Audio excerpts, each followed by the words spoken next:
we find the Apostle Paul demonstrating a level of transparency that I think is refreshing for the church. Understand that this apostle has to manage the tension of being great while simultaneously remaining grounded. As an apostle, he's got to operate with confidence without ever allowing himself to become conceited. And one of the constant refrains of the Pauline epistles is he always guides the church against the danger of what he calls boasting or glorying or becoming puffed up. And so, saints, this is an interesting text because Paul says, I asked God 3 times for this thing to be removed from me. And God's response is that it's not going to be removed, but I'm going to give you a grace to be able to bear up under the weight of this adversity. And see, I want to just say 4 things about how to handle it when the prayers are not answered the way we like. See, one of the things I've learned the hard way, first thing, is that sometimes God won't remove things that keep you prayerful and close to Him. See, Paul prayed that this thing would be removed from him, but it is literally the thorn that agitates his flesh that helps Paul to operate with a sense of dependence. It is that thorn in his flesh that ushers him to his knees.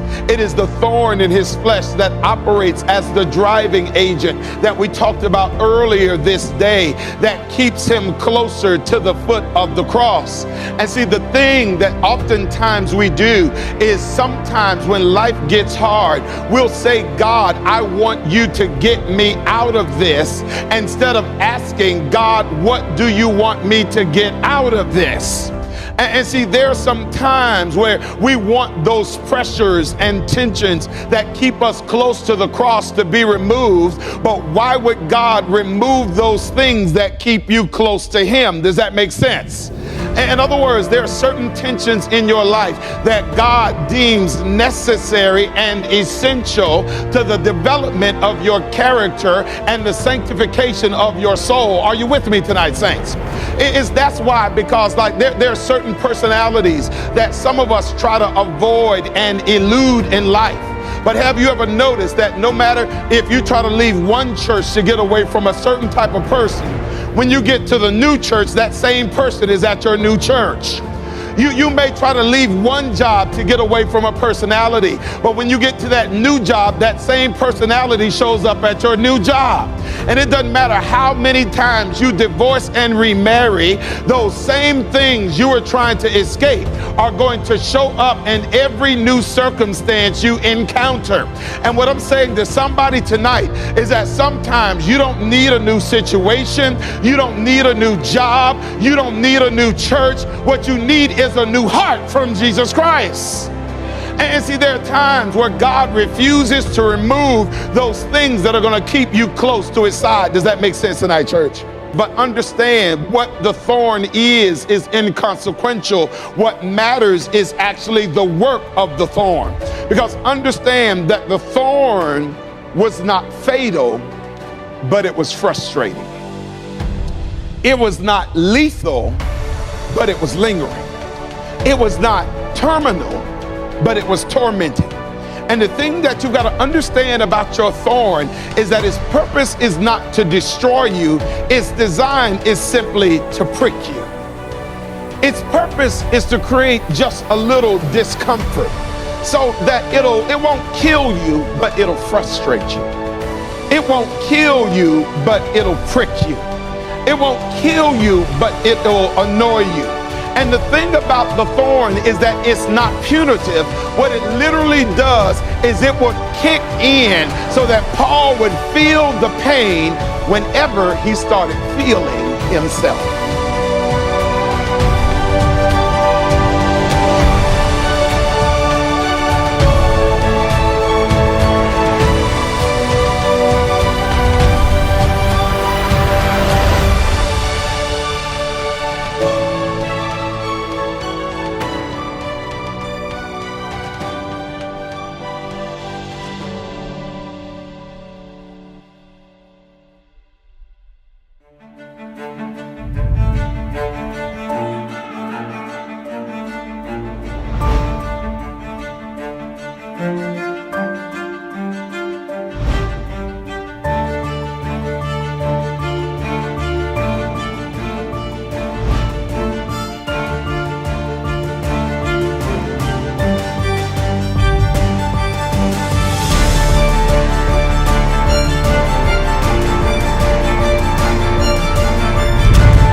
Welcome to The Unpopular Truth with presenter Elijah Anna.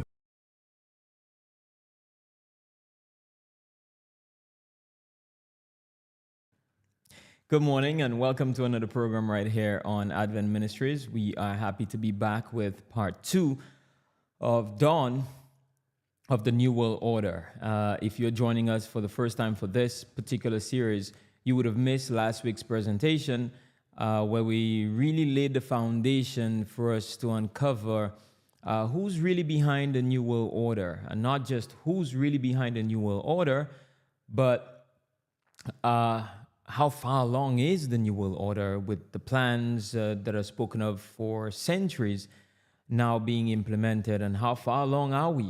What's left for the New World Order to take effect?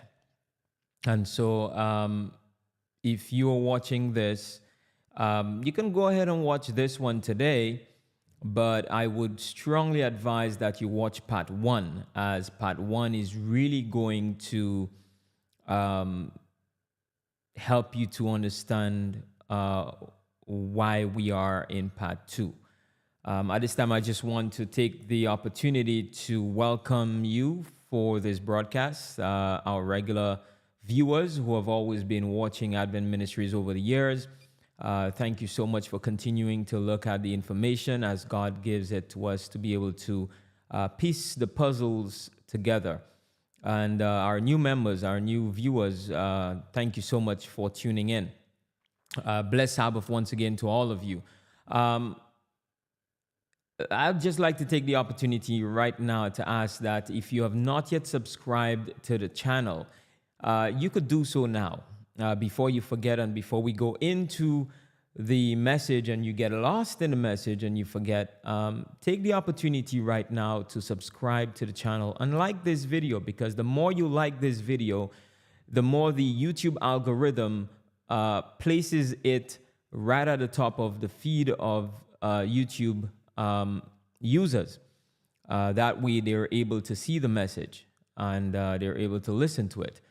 The other thing I'd recommend is when you subscribe to the channel, you will be able to receive notifications in your YouTube app, letting you know whenever we post a new video or we have a live broadcast. So you would get that notification as well. So be sure to subscribe to the channel. That way you do not miss out on the new videos as we publish them. So we're not going to spend too long doing preliminaries or preambles. We're going to go straight into the message because right here in the studio, it is pretty hot. And what a heat. But it's a well-deserved heat because this morning we're going to be bringing the heat. What I want to share with you this morning, before we begin, is how critical this information is. Now, you remember last week, I would have made known to you the conspiracies that have surrounded this issue. Well, the alleged accusation of conspiracies. But what we have realized is that over the years, these conspiracies have proven to be quite true. We're not going to go down that road because we dealt with that in part 1. But what we will be looking at right now is a bit more of historical facts to sort of like, if you will, connect the dots so that you could see the development of this and how it has come over the years. So that's what we'll be looking at today. So let us pray as we begin. Heavenly Father, thank you so much for waking us this morning, for bringing us to this platform to listen and to learn. Father, I ask that you use me in a mighty and special way, that I may be able to be a mouthpiece for you to lighten the world with your glory, with your truth. I pray, dear Lord, that you beat back the forces of the enemy, remove all distractions from around us, and allow us to remain focused upon you this day, this Sabbath day. And that those persons who will be looking at and watching this video in the future will still receive this blessing, we ask in Jesus' most precious name. Amen. Amen. Now, we're going to go to our screens where we'll be following on this prepared presentation on PowerPoint. By the way, if you need copies of this presentation, part 1 and 2, feel free to reach out to me and I'll be able to email that to you, or you could go to the Google Classroom that we have, and there you should be able to find this presentation. So you can use it freely to teach others as well. So I do hope that you will be able to do that of your own willing, to teach others as well. All right? So we're looking at dawn of the New World Order. And one of the first things we'll be looking at this morning is Pope John Paul II. Now, you would remember we ended last presentation looking at a couple of popes and the encyclicals and different agendas that they would have put forward through their global organizations, such as the United Nations, the Club of Rome, the CFR, and the Bilderbergs. But we continue along the same vein as we look at statements made by Vaticans, popes, journalists, and a lot of the political leaders of the world, as you will see in this presentation. So Pope John Paul, in our first part, we did see that this particular pope vigorously promoted Catholic social agenda, which in other words is really geopolitics or global politics, through 3 encyclicals, not 1, not 2, but 3 encyclicals. Now, we must be alerted to what this man said 10 years after his pontificate began. So 10 years into his papal position, this is what he said. My predecessor, Pope Leo XIII, in his encyclical Rerum Novarum, spoke of Sunday rest as a worker's right, which the state must guarantee. I'm not making this up. You could verify all the information. This is not made up. From way back, they have been pushing for Sunday rest. You would have recognized in one of the encyclicals that we looked at in part 1, they would have put forward the plan to have a 6 working day and 1 day rest. And obviously, you know the 1 day rest has always been Sunday. Most businesses would have been closed on Sunday in times past, although this has changed in the more modern era. But looks like we're heading back there again. So this statement portrays a major element of the geopolitical power the Vatican identifies with. He goes on to say, therefore, in the particular circumstances of our own time, Christians will naturally strive to ensure that civil legislation respects their duty to keep Sunday holy. And this would have been Dies Domini, or Domini. That would have been released 1998. See, Pope John Paul was actually calling for Sunday law from way back then. Now, would that late, peaceful Pope ever resort to punishment if Sunday was not properly kept? Would he? Well, let's listen to what he has to say. Even if in the earliest times it was not judged necessary to be prescriptive, which is judicially punished, coercive, the church has not ceased to confirm the obligation of conscience, which rises from the inner need felt so strongly by the Christians of the first centuries. It was only later, and here it comes, faced with the half-heartedness of negligence of some, that the church had to make explicit the duty to attend Sunday Mass. Did you catch that? Rome is not even, they're not sorry for what they did. They don't even repent. In fact, they justify it. And this Pope, Pope John Paul II, in this excerpt of his speech, is justifying the killing of Christians who did not worship on Sunday. He blames those Christians by saying, what? Faced with half-heartedness of negligence of some.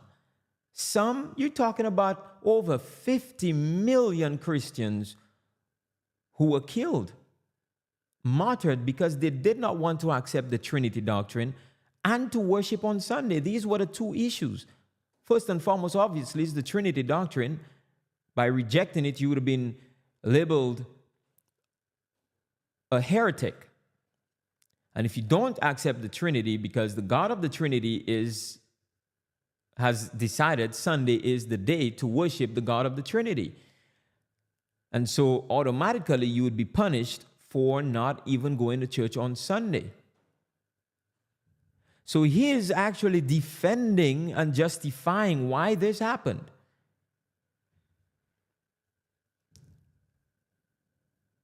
Anyway, and they don't talk about this in mainstream media. They tell you, well, Rome has changed and it's going to do things differently, and everybody's following them. But you have certain leaders justifying the killing of those persons who did not comply with their doctrines. So more often than not, this was done in the form of exhortation. But at times, the church had to resort to specific canonical precepts, acts of punishment, he continues to explain, justifying these canonical precepts or acts of punishment. He goes on to say, the present code reiterates this, and they're not even hiding that they intend to do it again. You could clearly see the intention. He says the present code reiterates this, saying that on Sundays and other holy days of obligation, the faithful are bound to attend Mass. They are what? Bound to attend Mass. This legislation has normally been understood as entailing a grave obligation. This is the teaching of the Catechism of the Catholic Church. And it is easy to understand why, if we keep in mind how vital Sunday is for the Christian life. Way back in 1998, this Pope was already telling you what their plans are. And if you think Rome is going to change, read between the lines. They're telling you that they're not going to change. They intend on punishing those who will not comply. The only difference is they don't have the power yet to do so.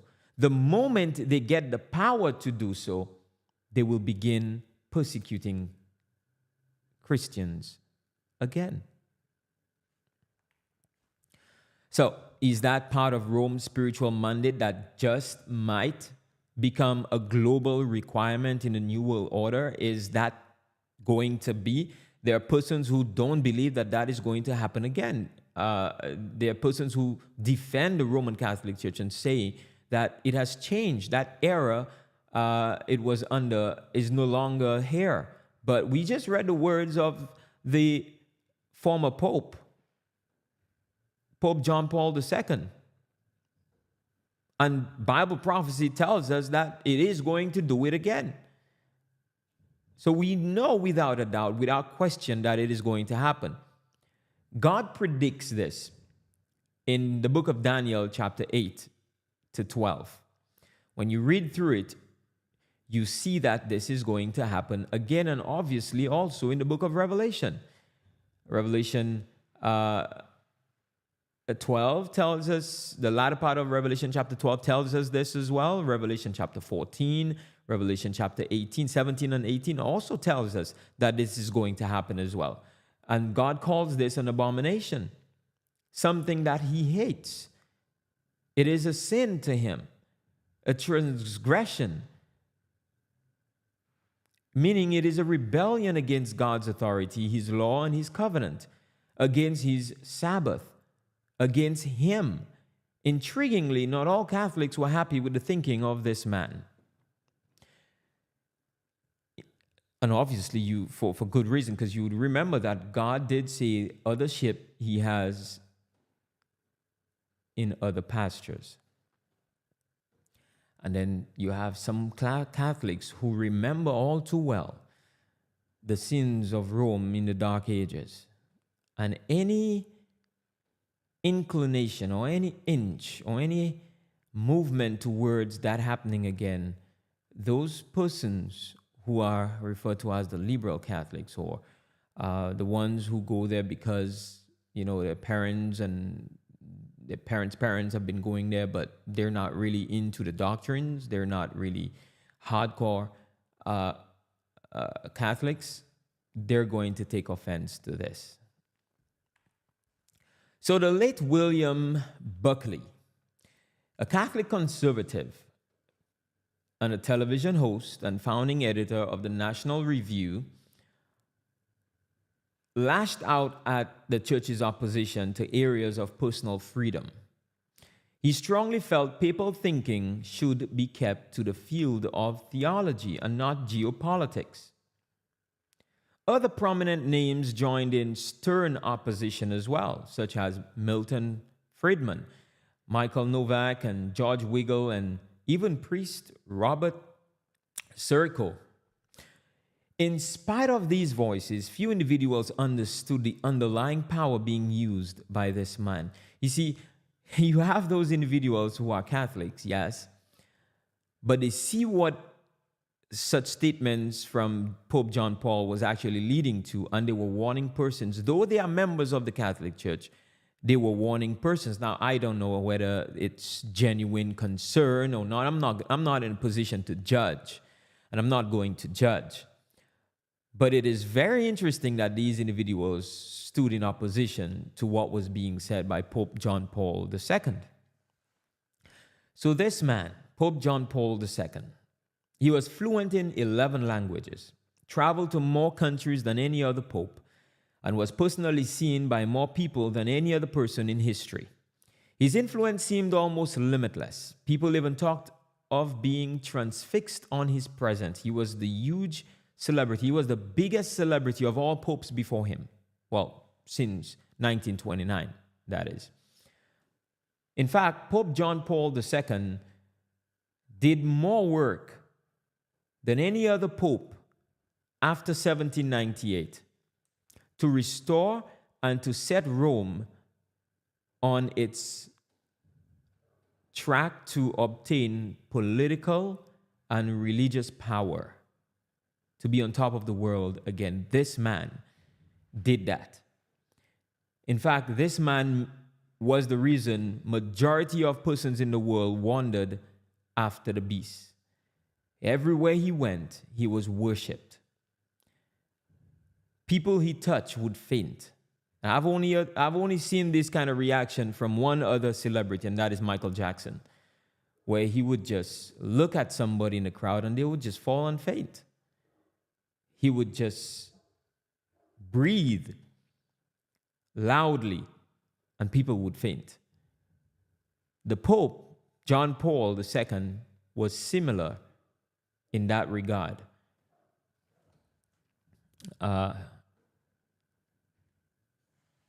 Billy Graham, the late Billy Graham, even extolled John Paul II by saying that he was the conscience of the whole Christian world. In fact, those persons in the 80s and 90s will tell you that they would have been, most persons would have tell you that They believed Pope John Paul II to be the Antichrist. In fact, they felt that, he would reveal himself as the Antichrist and the world would end because of how persons really marveled at him and the regard and the respect and the power he gained as a pope. Most people thought that Rome would have achieved that political power in his time. Now, shortly after Ronald Reagan became president of the United States, you would have remembered that he invited Pope John Paul to open an embassy in Washington, D.C. in January 1984 that officially occurred. Many churches filed suit that this was unconstitutional.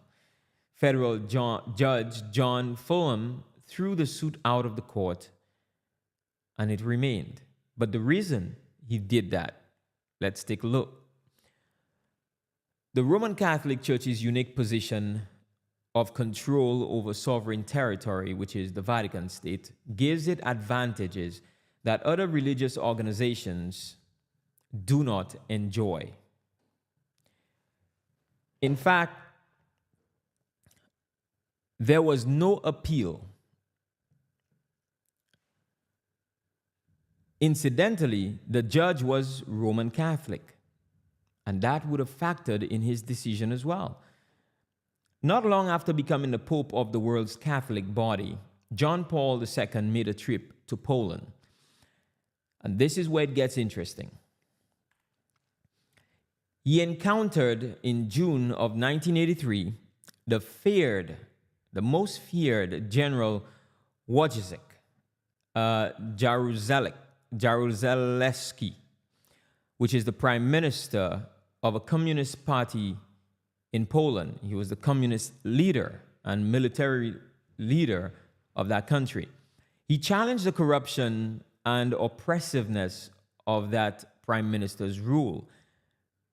The general was visibly shaken and appeared helpless before Pope John Paul II.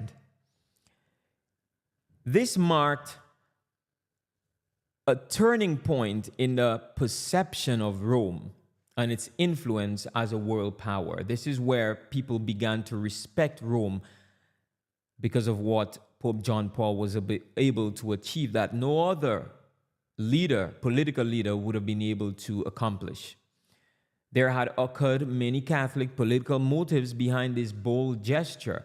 It was strategic, and it was goal-oriented, which in this instance met its goal. And then we have a Time magazine article, or in fact the face or the front page of the Time article put these two men, Pope John Paul and President Ronald Reagan, there, who met for the first time on June 7th, 1982. They talked for 50 minutes in the Papal Library. And what was the topic? The downfall of communism via Poland. They agreed to share resources and intelligence and to use the church as a secret conduit to subvert that country. That was where the plan came into effect between these two leaders. One, a political leader, and two, a religious leader. The papacy had truly become a world power, working with the strongest and most powerful country in the world. During this time, two arrogant but pertinent issues came out of Rome. Pope John Paul II revised the 1917 Code of Canon Law by adding to the laws of the Roman Catholic Church. And this was one of those laws. And I want you to pay attention to this one. This is very, very important. It states, the church has an innate and proper right to coerce offending members of the Christian faithful, which means any church, any denomination, by means of penal sanctions. The following are to be punished with a just penalty. A person who, teaches a doctrine condemned by the Roman pontiff. I want you to pay attention to that for a second. You think Rome has changed? Do you know what Pope John Paul II did by revising one of the codes of the Roman Church's canon law that has been there from time of Athanasius?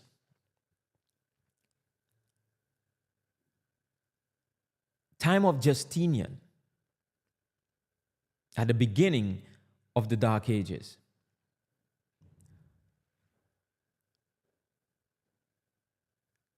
Let's read that again. The church has an innate and proper right to coerce offending members of the Christian faithful, that is, any church, any denomination, by means of penal sanctions. The following are to be punished with just penalty. And what is? A person who teaches a doctrine condemned by the Roman pontiff. Now, pay attention here for a second. This goes way back to Athanasius and Justinian's time, where persons had rejected the Trinity doctrine post 383 AD. And then they were being punished, killed as a result.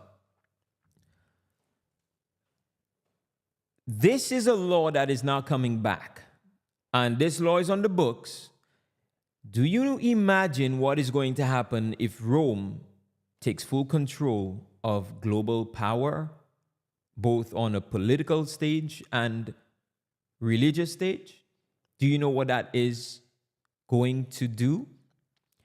If you oppose the Trinity, pay attention to the last part. A person who teaches a doctrine condemned by the Roman pontiff will be punished. So if you reject the Trinity doctrine, you will be punished. If you reject Sunday, you will be punished, just as it was in the time of the Dark Ages. Look at denominations that have rejected the Trinity doctrine. They have been cut off. The papacy has been coercing or has been working with the United States and governments of various countries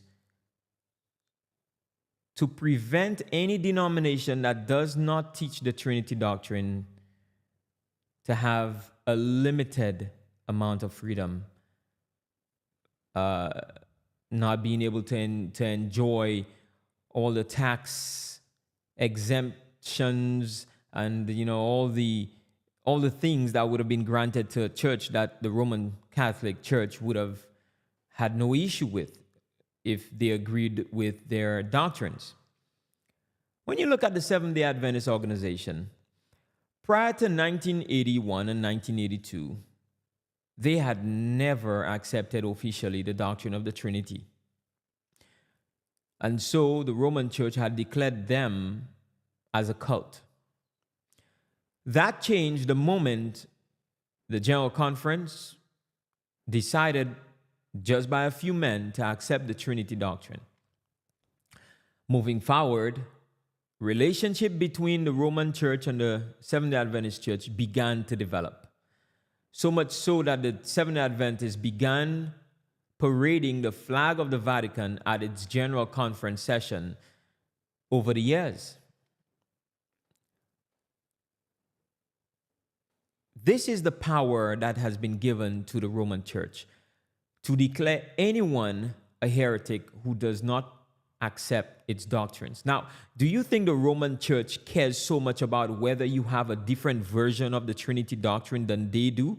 Do you think they care whether you believe in three separate beings or two beings and one that is in a spirit form, or one in three or three in one? Do you think they care so much about that? As long as you believe in a Trinity, in whatever form it is okay with them and they will have no issue with you. So this argument by certain denominations, including the Seventh Adventist Church, to say the Catholic Trinity is different from the Adventist version of the Trinity is crap. It is.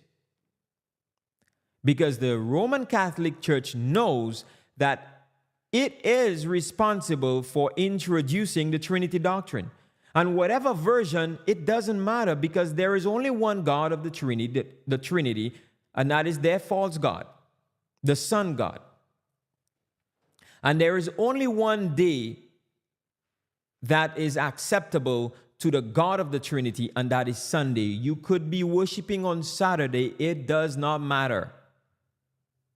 As long as you still accept the doctrine of the Trinity, you are worshiping the wrong God. If you go back to Ezekiel chapter 8, in Ezekiel chapter 8, the leaders of Israel had turned their backs on the temple and they were facing the east, the sun. They were worshiping the sun and weeping for Tammuz. They had the wrong God, but they had the right day.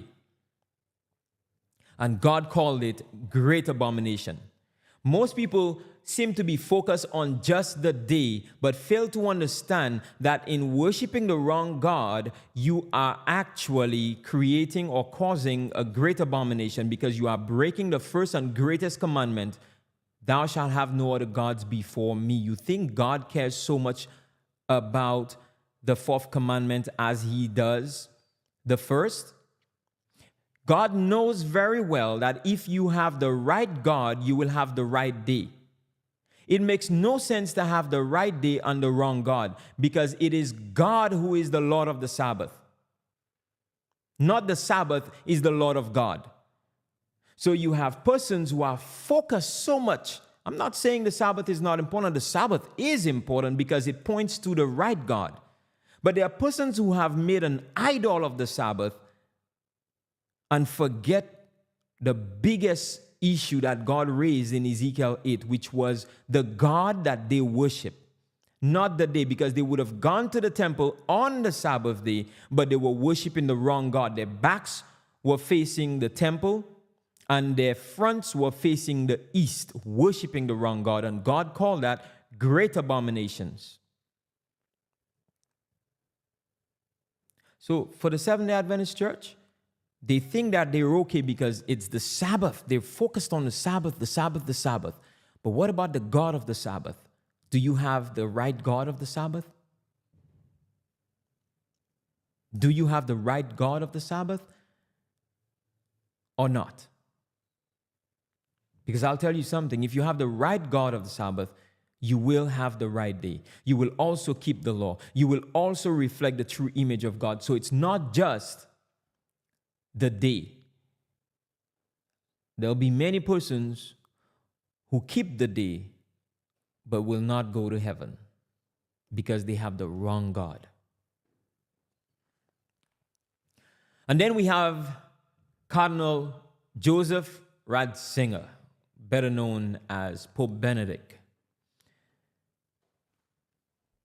The absolute good, and this means building a just socialist society, becomes the moral norm that justifies everything else, including, if necessary, violence, homicide, mendicity.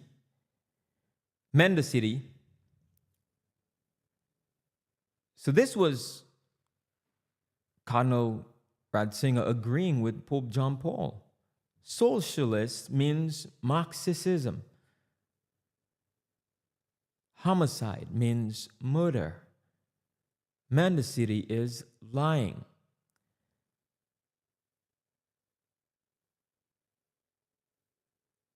I'll tell you something.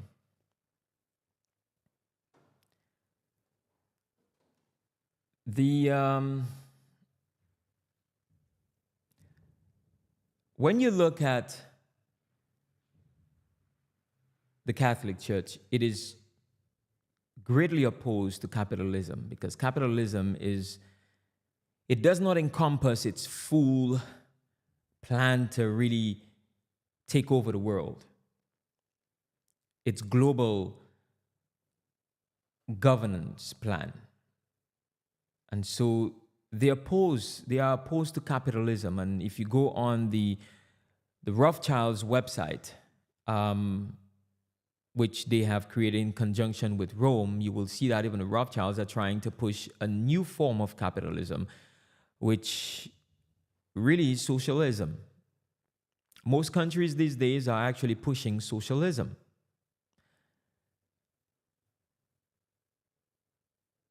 This is what the Catholic Church wants to do. Socialism, equal opportunity for all, trying to make everybody comfortable, making people think, well, everybody's going to be on a even playground and everybody will be happy.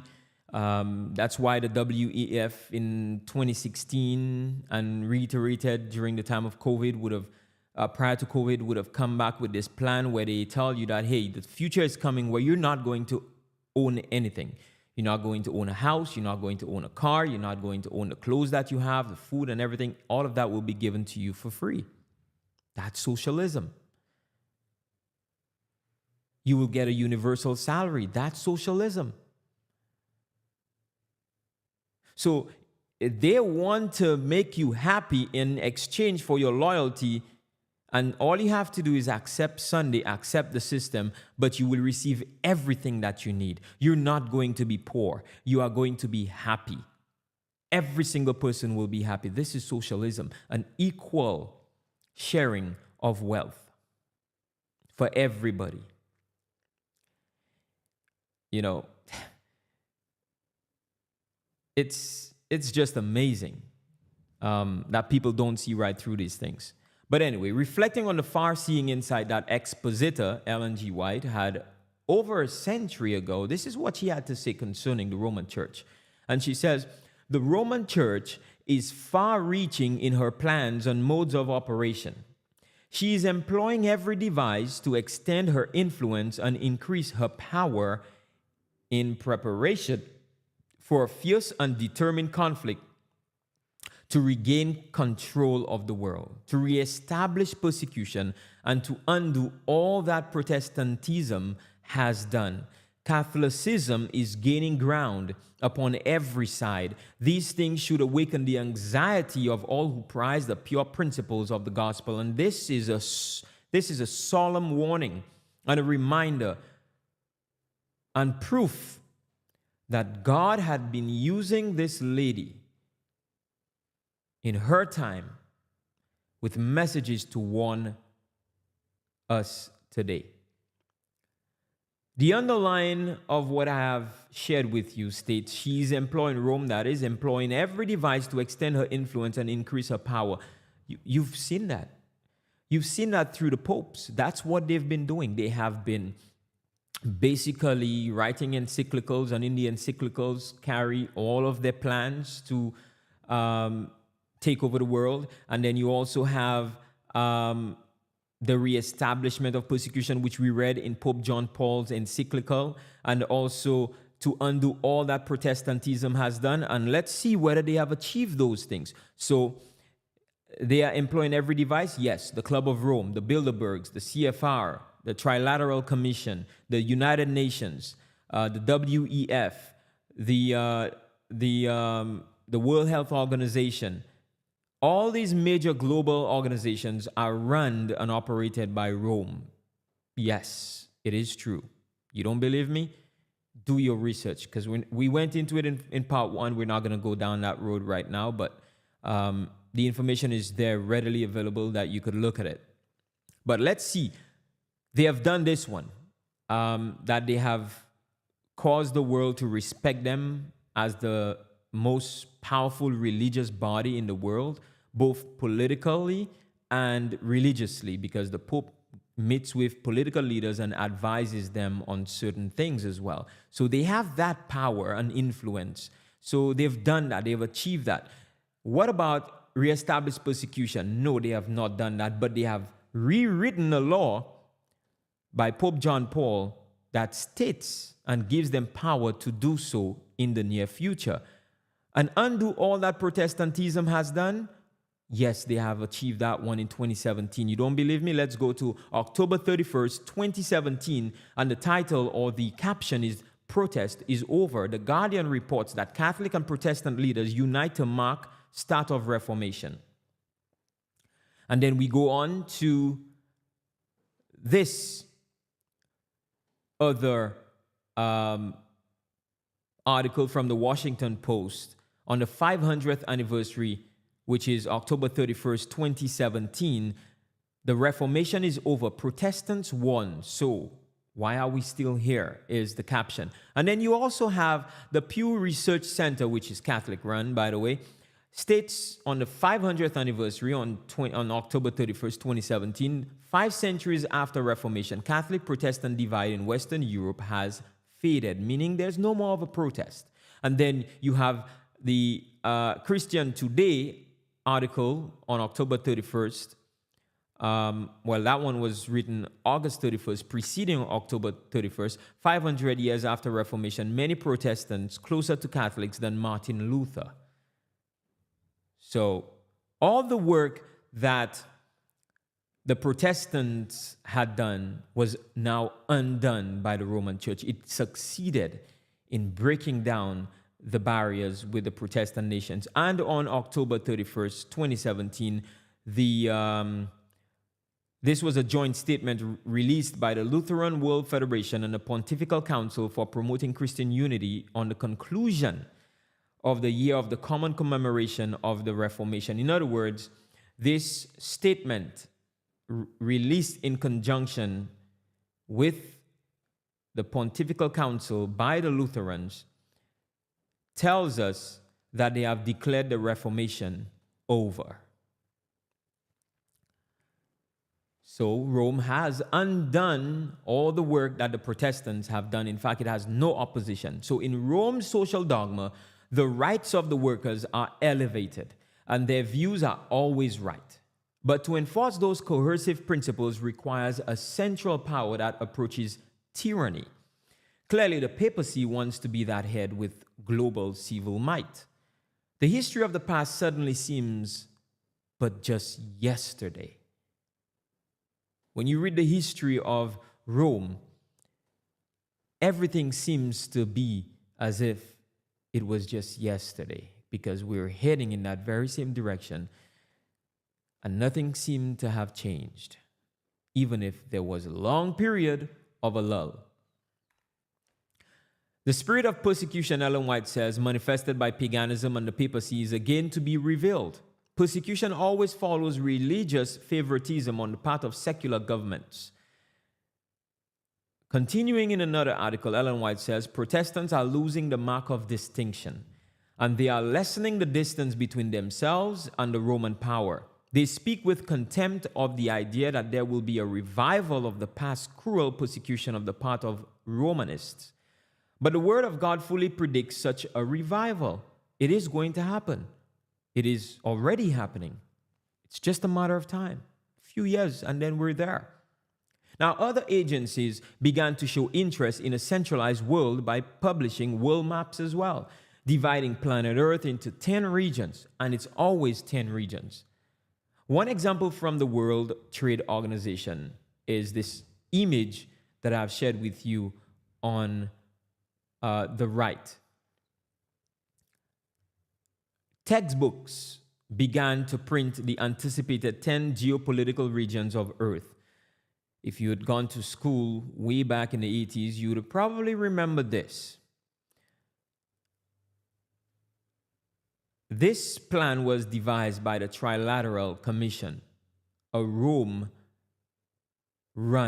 organization of leaders from around the world. And obviously, we have the 10 regions in this map there as well, 10 kings, according to Revelation, which we'll see shortly. And then the United Nations followed in publishing its version of 10 regions of the world as part of its Millennium Development Goals of 2009.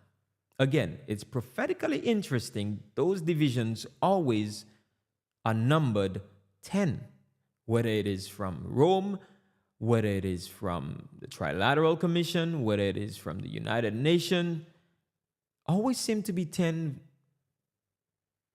regions. And then we have President George Herbert Walker Bush, which noted in his 1991 address to Congress, he states, what is at stake is more than one small country, which is Kuwait at the time he's referring to.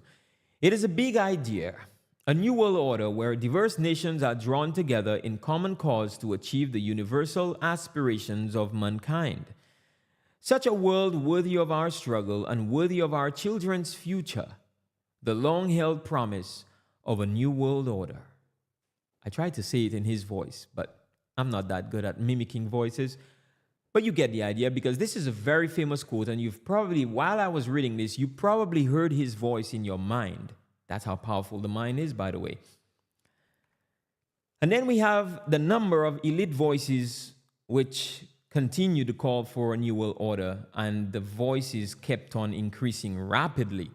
The Twilight of Sovereignty was written by Walter Ritson, a CFR member, Council on Foreign Relations, by the way, and a former City Corp chairman, and it was published in 1992, in which he states, a truly global economy will require compromises of national sovereignty. There is no escaping this must be an anticipated change. And I've always said this over the years, from as far back as the early 2000s, when I've been teaching this particular topic. I've always stated that a lot of people seem to be focused on the Sunday law is coming, but they're not paying attention and they're not doing the research to understand how. The Sunday law is not going to come if all the countries, Rome is, in fact, let's take our time here. Rome is not going to enforce Sunday law unless it has total global control. Because if you put yourself in Rome's position, how would you enforce Sunday when you don't have control over at least 40 countries? You can't influence those countries to implement those laws because they still have sovereignty and they have rule over themselves. But if you have sovereignty, if these countries, if you are able to allow these countries to give up their sovereignty to you, and you take control of their sovereignty, whatever law that you pass as the one in charge of all the countries of the world, it is universally passed. So Rome's first big hurdle is acquiring global control. And they have been working towards this step by step using the United Nations, CFR, the Bilderbergs, the Club of Rome, the WEF, all the major global organizations. They have been using them, and as well as using global powers such as the United States. The agencies of evil are combining their forces and consolidating. They are strengthening for the last great crisis. Great changes are soon to take place in our world, and then the final movements will be rapid ones. And I said this last week. They are consolidating. They are coming together.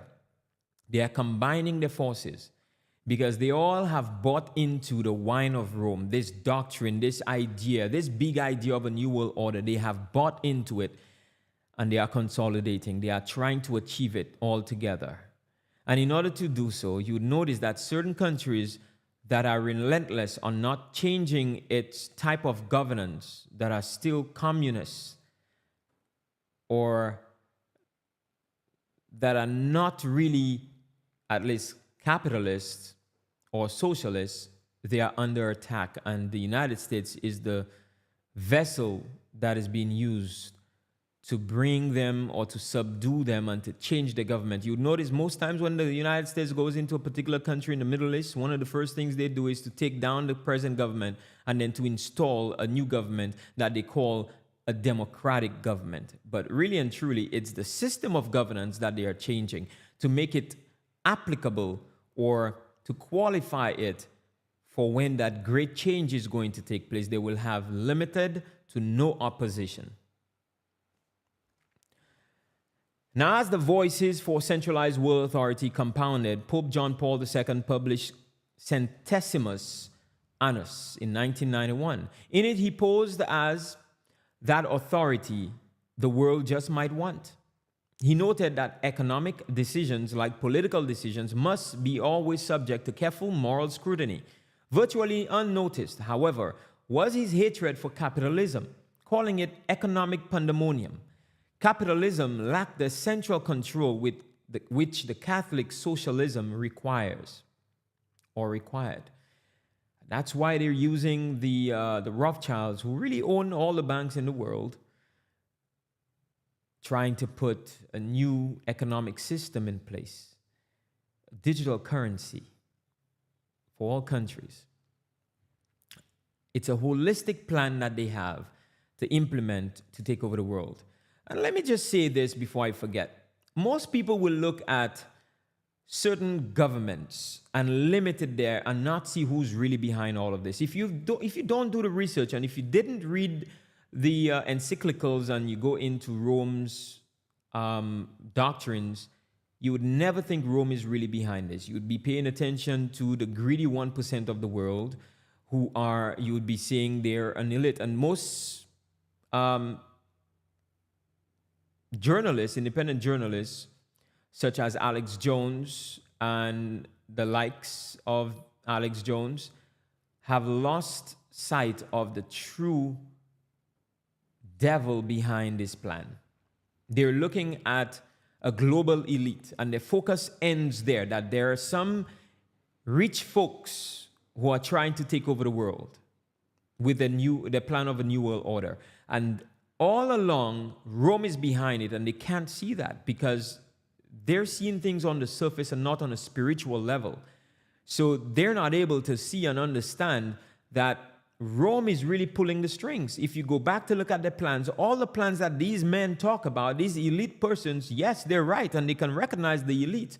These elite persons are executing. They're not plans that they own. They're taking it from somewhere. And you have to look at the paper trail. You have to look at where they're getting this from.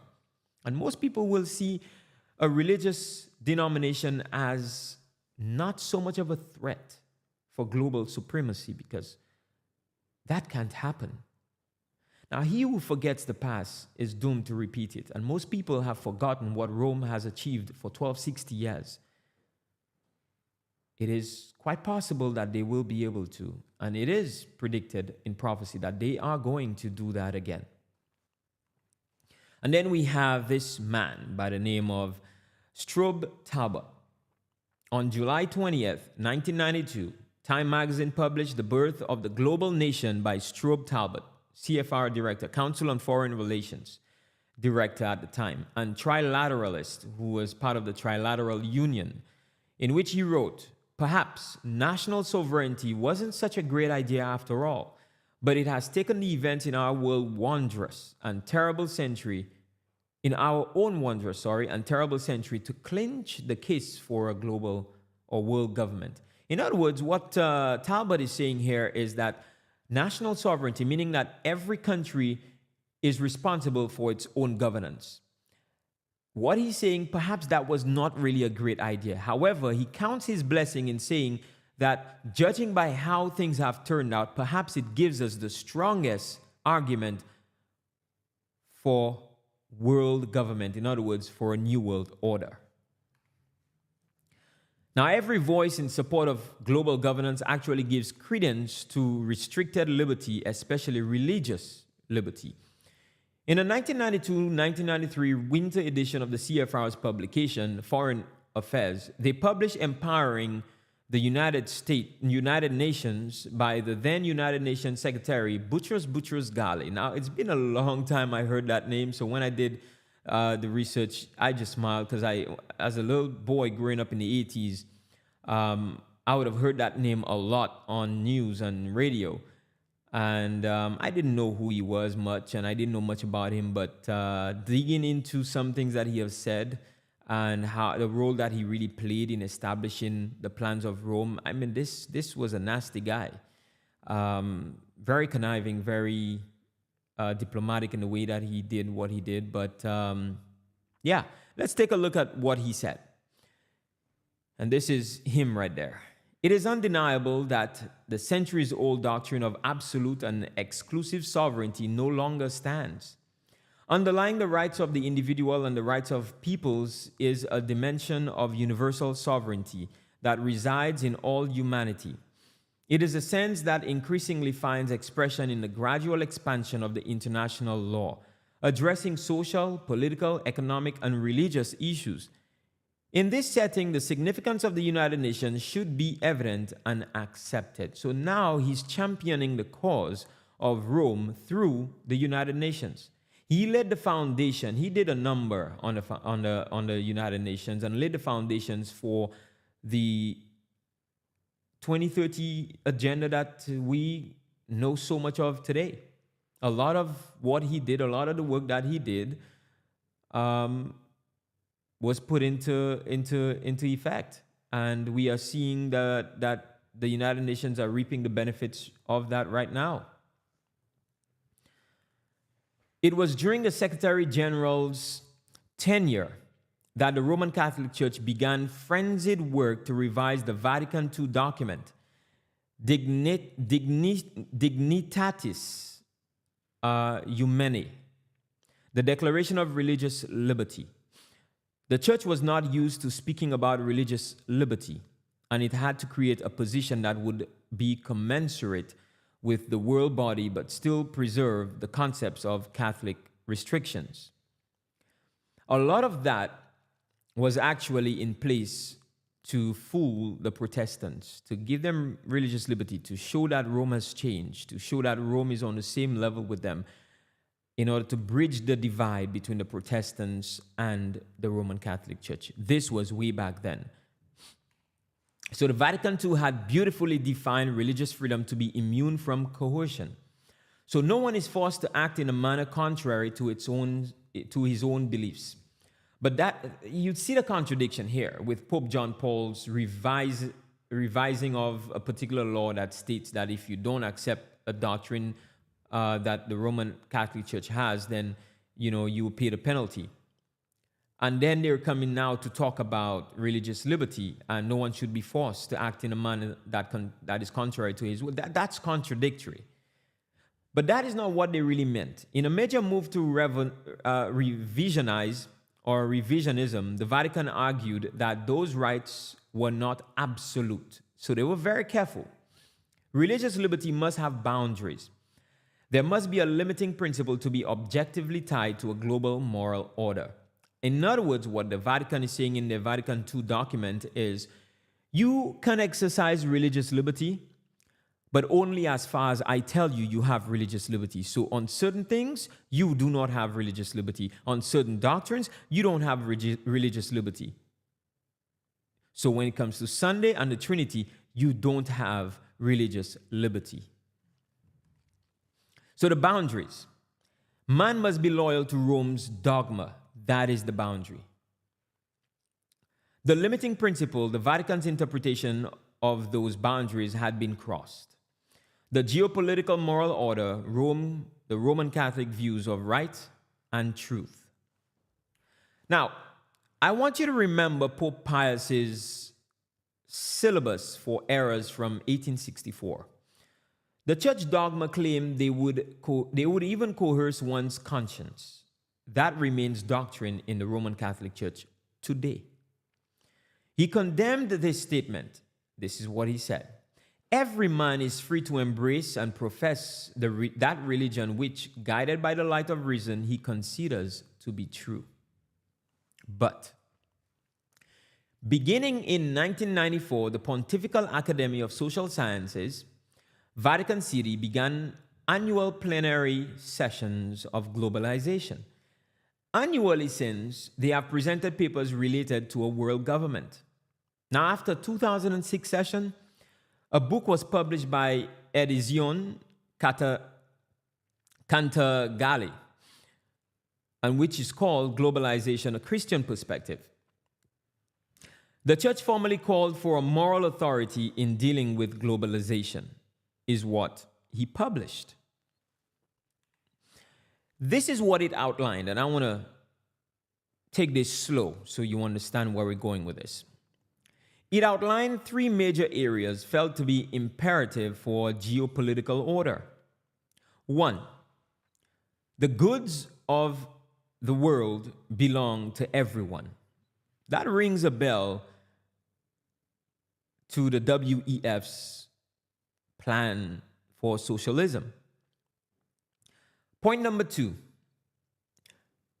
the common good must drive all national, international decisions. And what is the common good? We've looked at that already. To fight for everyone's freedom, to give everybody equal rights, equal pay, equal wealth, that everyone can prosper, which is socialism. Again, point number three, global solidarity means everyone benefits from everyone else's money under a world government headed by a moral leader. Again, socialism. The plan of the WEF, the World Economic Forum, which was headed by Charles Schwab, but I was told that he is no longer the head. He has been changed, or he's on his way out, so to speak. All these 3 points were utilized in the World Economic Forum's plan to share the wealth, and the socialist plan where they envision a world where you don't own anything, not even a car, not a house, not even a clothes on your body. It will all be given to you for free with a salary, a universal salary. And you don't even have to work because AI is going to work for you. But you will receive a universal salary. We see that happening already in the United States with food stamps or employment benefits. So there's some form of it happening already where you don't work, but the state gives you a salary. It may be small, but it's still something. In certain other countries, this also exists. Not so much the developing countries, but first world countries. And people are getting a taste of it, and they're seeing how good it is. And people are getting lazy and stuff. Nobody wants to work because they're getting a salary, you know. And they will justify AI robots, such as Elon Musk's Optimus robot, to go around doing the work. So you don't need a housemaid anymore. You have a housemaid at home, the robot. The robots will basically be doing all the work. AI is going to do all the IT work for you and everything. So when people argue and they say, well, AI is going to take over our jobs, robots are going to take all our jobs in the factories and stuff, their response, you don't have to worry about that. You will still receive a salary. And people are happy. Hey, I get free money. Who doesn't like free money? People do anything for free money. Trust me. People vote for governments for free money. People do certain things for free money. Anything they do for free money, on free food and free stuff. Everybody loves free stuff. I mean, just tell Amazon to have a day of free Prime on anything, and you'll see people rushing to the site to order, even breaking the site. Everybody loves free stuff. Well, that is fascism. A form of socialism, or if you want to put it that way, a modified version of it. It's called fascism. That's what it really is. Fascism. All these things are to tie apocalyptic, or it is to tie to apocalyptic prophecy in 2 major ways. 1, Rome's geopolitical power will be absolute in the end. Number 2, the 10 world religions are exactly what the Bible said would occur just before Jesus comes. Let's look once again at those 10 regions in John's Revelation. John says, and the 10 horns which thou sawest are 10 kings in Revelation chapter 17, verse 12. 10 kings. It has been shown that the 7 heads were sequential kings of the Vatican kingdom. The 10 horns on the beast are kings of other earthly kingdoms, involving the whole earth. And we see references to that in the book of Revelation. Now, I want you to pay attention to John's next thought. He says, these 10 horns have one mind and shall give their power and strength unto the beast. Now, this is where it gets cold. If you didn't believe me before, Revelation is putting this into perspective. It's amazing how the Word of God predicted this to a T. These plans have been formulating from eons ago. And they're following the blueprint as if the Bible is the one putting this whole thing together. But it is not the Bible. The evidence is there, and they're ignoring the evidence, and they're still following it to a T. So what the encyclicals of the popes, when they developed this plan for global takeover, global governance, New World Order, they devised a plan to separate the world into 10 regions. These 10 regions will give up its sovereignty. That sovereignty will be given over to Rome. So in Revelation chapter 17, verse 13, this is where we see that these 10 horns, these 10 regions of the world that has been separated, they will have one mind. They will agree with formulating a new world order, one economic system. When you look at the entire world right now, when they meet at the G20 summits, they have one mind. They're all in agreement of the new world order. They are all in agreement of a one world economic system. They are all in agreement of the establishment of a digital currency, and every single country is putting forward its plan technologically, theoretically, and practically to achieve this goal. All these countries, all these 10 regions, these 10 kings have put in place biometrics to be able to track and to register every citizen, that those citizens will become global citizens, and those global citizens will be monitored. They will have a registration, they will have a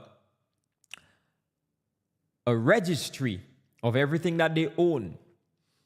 They will have a registry of all the people within their family, where they are, they will be able to be tracked.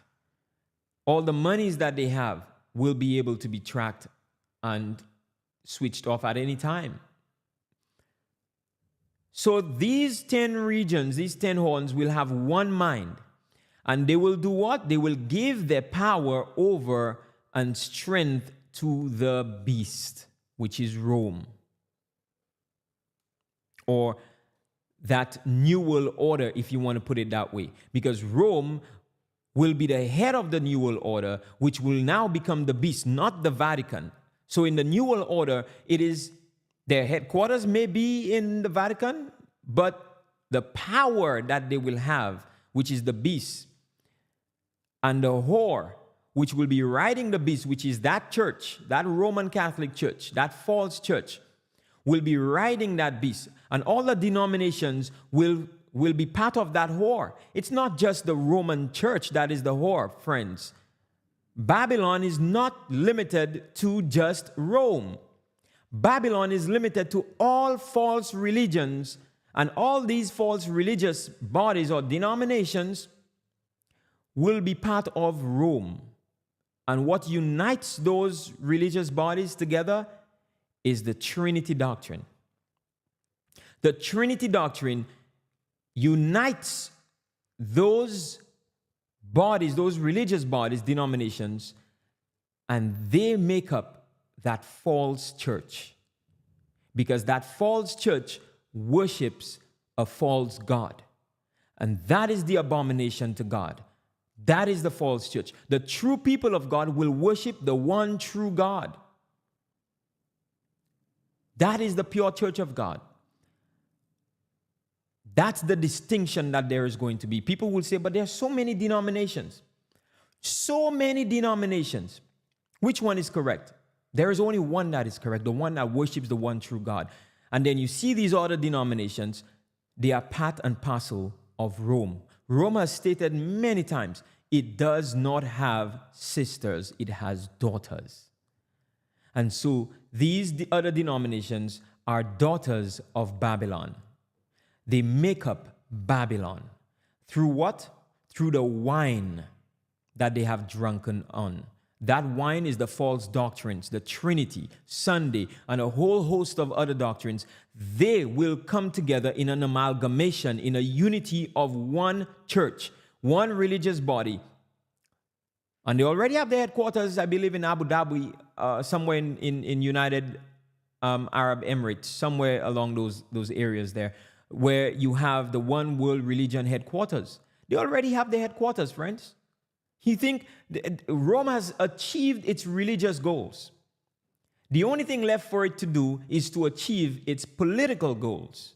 But the religious goals have already been achieved. So all these other denominations will fall under Rome, and they will constitute that whore of Babylon. Yes. And what unites them together as one is the wine, which represents the doctrine, which is the Trinity doctrine and Sunday worship. So what will be the catalyst that brings this coalition together, this unity of all 10 regions and give the power over to Rome? It is in the globalist plans to create a crisis so severe that the citizens easily submit to governmental control using the Hegelian dialect. Create a problem, get the people to react, and come with the solution. And the solution is always what you wanted to implement in the first place that the people would have probably rejected. But if you create a problem, get the people to react, then you can bring in your solution and say, well, we need one governmental control. We need a spiritual power to lead us moving forward, because we cannot leave it to political leaders, because they're not religious. What we need is a spiritual leader, a spiritual power that will bring peace. So yet, the Bible says that there will be a time of sorrow from war and natural disaster that brings woe to the planet Earth. Man will turn to a leader who appears connected with God. So you see climate change is an issue. You just saw Milton destroy certain part of the United States. You saw other hurricanes that do not look like they are natural. And they say, well, they're not natural because it's climate change. Well, the truth of the matter is they do have technology like HAARP, H-A-R-R-P, or H-A-R-P, that controls the weather, and they can manipulate the weather as they please. People, long before when I was talking about that in the early 2000s, they thought that I was a conspiracy theorist. But lo and behold, the information is on the website of the United States Air Force and Army, and they have areas where they can actually cause rain to fall in desert that has not had rain before. So you think that, well, God is the ruler of the world and God controls the weather, but man can tamper with what God has created and cause disasters, and they have been doing so. Not only that, then you have the threat of war. So you have so many issues. You have a threat of food supply, threat of economic stability, threat of weather. You have all these issues affecting the world at one time, and it will eventually blow up.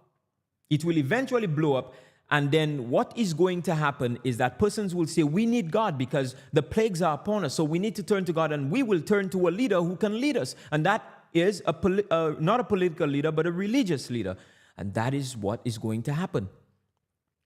In Matthew 24, verse 7 to 8 says, for nation shall rise against nation, and kingdom against kingdom, and there shall be famines and pestilences and earthquakes in diverse places.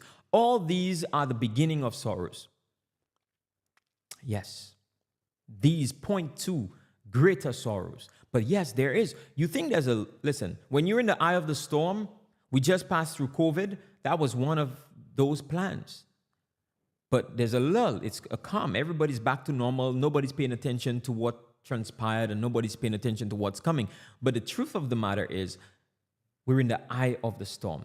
There's stuff coming just ahead, greater than COVID. You remember this video.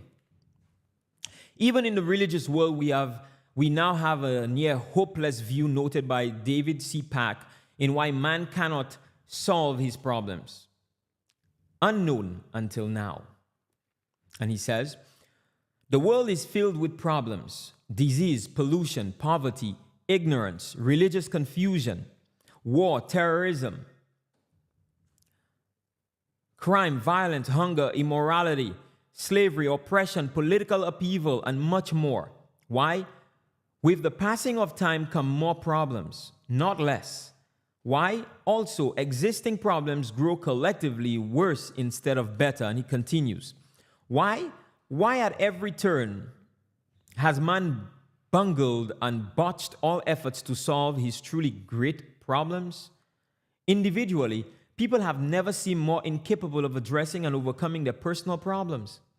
As with the world in general, the passing of time finds individuals and families drowning under ever-worsening sea of decadence and seemingly insurmountable difficulties. So the question is, where is his spiritual voice? People would be questioning, where is God to lead?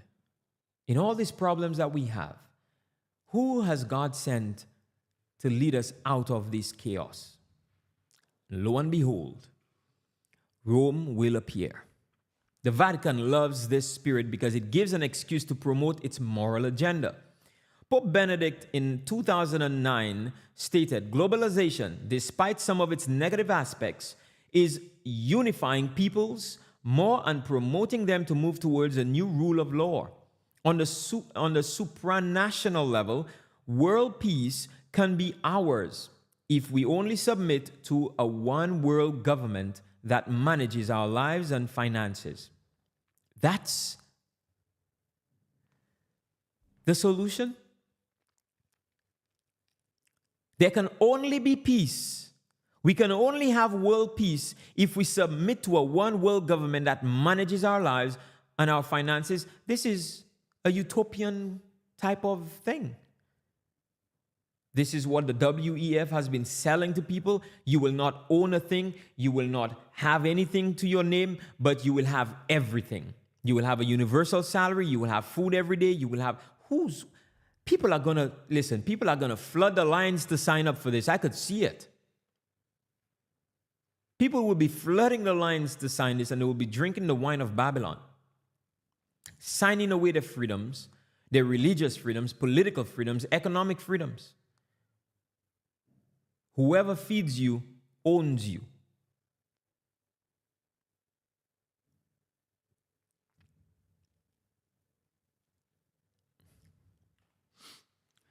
As the history of the planet Earth closes, a coalition of 10 world powers regions will accept the papacy's deceptive doctrines and moral ideas. The outcome?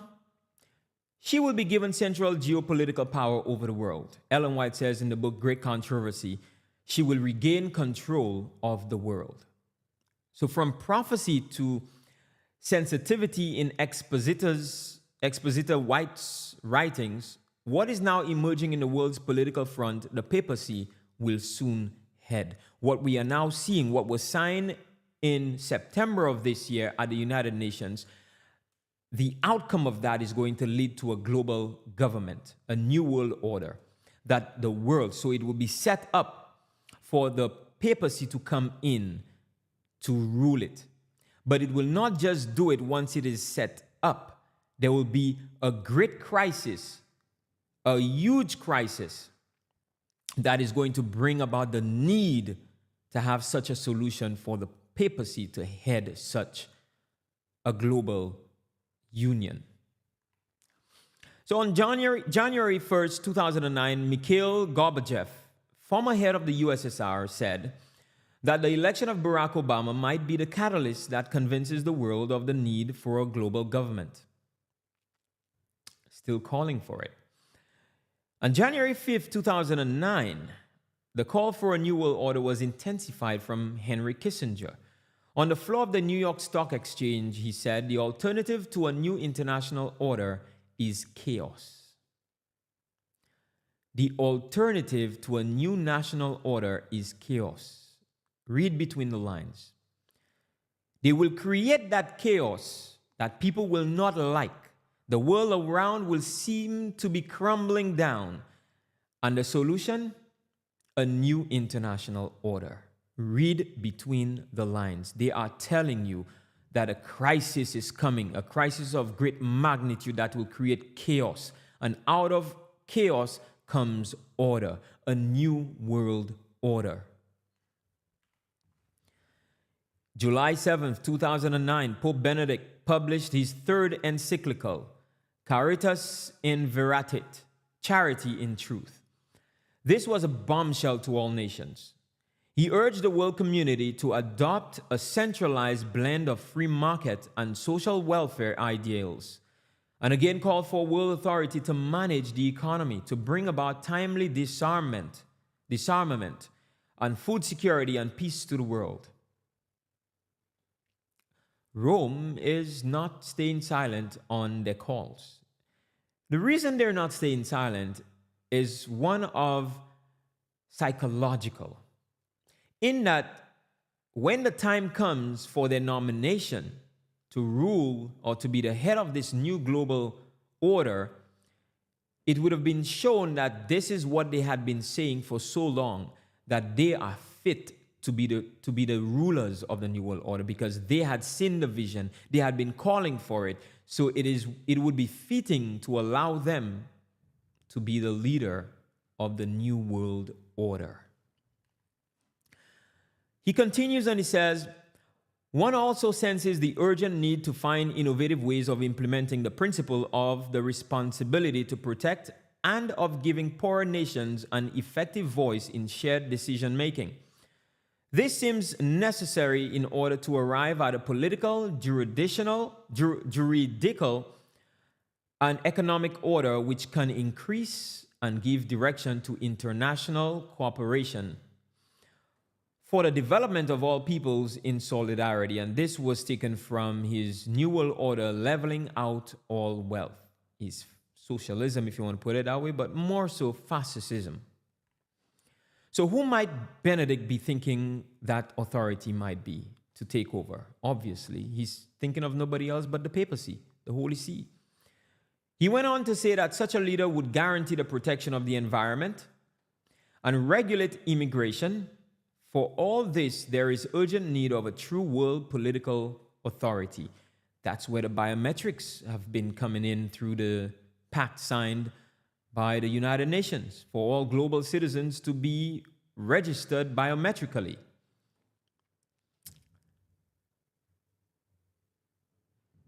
Taking charge of the economy, protecting the environment by reinstituting rigidly Sunday observance, the day of rest.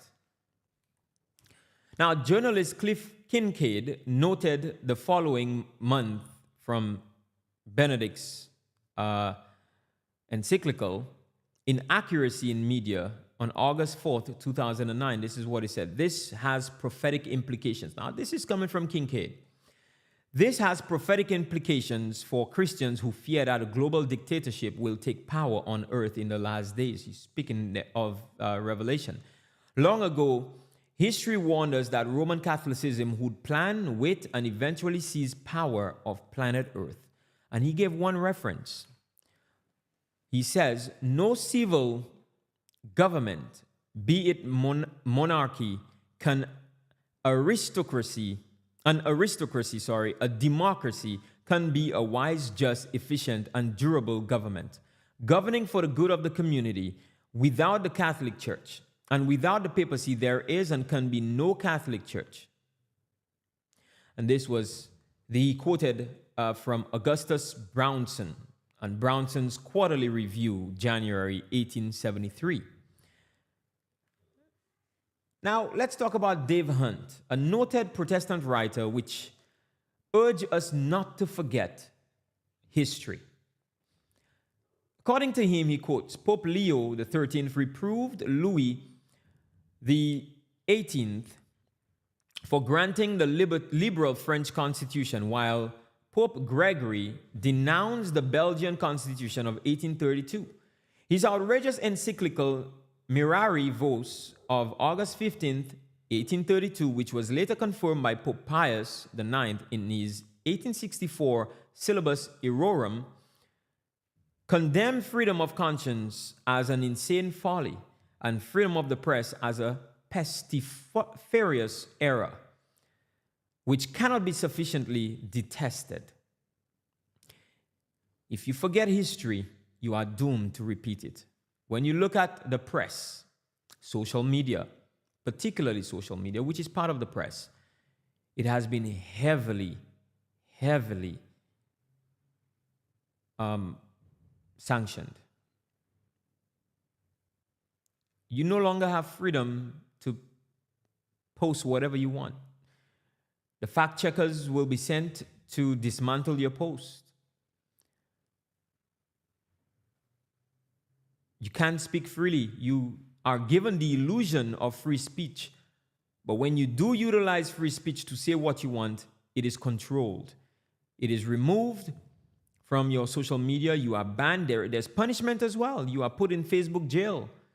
You are banned on YouTube and so many other things, because these companies are also going to feel the pinch of Congress. They're going to feel the pinch of the religious bodies and organizations.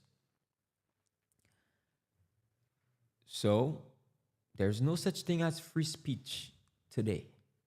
You have free speech so as to the limit they tell you have free speech, which goes back to what the Pope was saying, goes back to what the Roman Catholic Church has been saying. You have religious freedoms as far as I tell you have religious freedom. So free speech is no different. You have free speech as far as I tell you have free speech. Now, the then Pius IX resorted the right of the church to use force, and like countless popes before him, demanded that civil authorities promptly imprison any non-Catholics who dared to preach and practice their faith. One eminent historian of the 19th century, commenting upon the Vatican's denunciation of the Bavarian and Austrian constitutions, paraphrased its attitude thus, and I quote, "Our absolutist system, supported by the Inquisition, the strictest censorship, the suppression of all literature, the privilege exemption of the clergy, the arbitrary power of bishops, cannot endure any other than absolutist government." Imagine that. Warning given again. So, on October 2011, the Pontifical Council for Justice and Peace called for a new world economic order based on ethics and the achievement of a universal common good.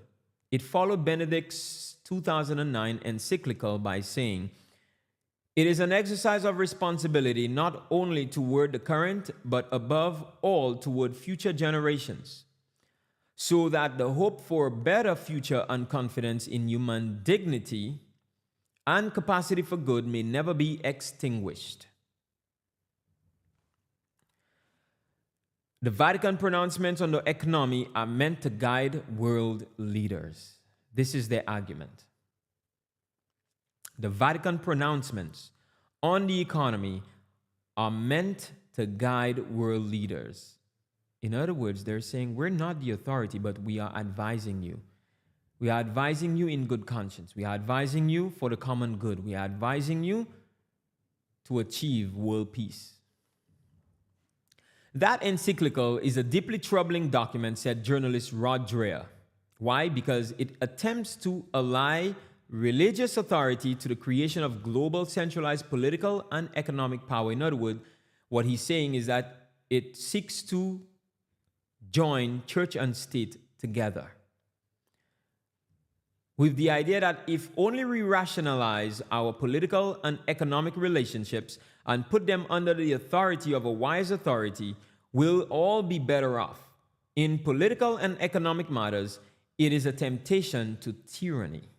In other words, if you control religion and politics, the result is going to be tyranny. 1260 years of Roman rule should confirm this. So Professor Martin Fitzgerald of Catholic Redfield College, Sydney, Australia, states, he sees the Pope as trying to recover the idea that we are social by nature because we are equally children of God on the same playing field. He appears to make mankind more than neighbors, but brothers, more than equality, but fraternity. But to achieve this, he rarely observes. History has shown that it requires a police state. I remember Alex Jones warning about a police state coming into effect, and we see this with FEMA, we see this with all these organizations and these things that actually happen, and police state basically rises above the Constitution. It's been given full reign over the Constitution. It has not to listen to the Constitution, but to the leaders as to what they tell it to do. Most insightful, and that is exactly what the New World Order demands and the papacy craves, to have a police state. So in each country, there's going to be a police state that enforces the New World Order laws. Kishore Jayabalan, director of Roman Catholic Action Institute in Rome, noted in a newsletter July to August 2012 that Pope Benedict's call for a moral order based on faith and reason as an idealism is impossible to achieve. Such attempts historically always lead to coercion, penalties, and persecution. The central authority that Benedict dreamed of will quickly become tyranny, another warning given from a director of Roman Catholic Action Institute of Rome.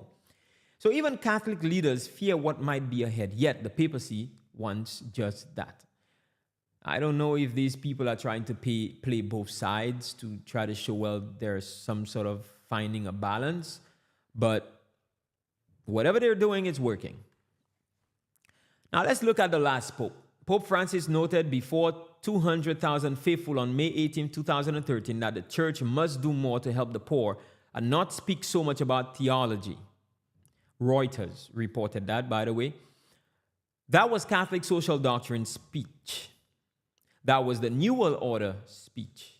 Prophecy makes clear that under Rome's central leadership, world leaders will soon have tight control of the lives of humanity. Francis is positioning himself for this. Whether he's going to be the ruler, we don't know. I looked at a recent photo of him this morning, and he seems to be very old. So maybe there might be a younger pope coming around the corner. We don't know. But let's pray and let's watch. On November 24th, 2013, Francis published Evangelii Gaudium. In English, it translates to the joy of the gospel. It had little to do with the gospel and much to do with Jesuit Marxism.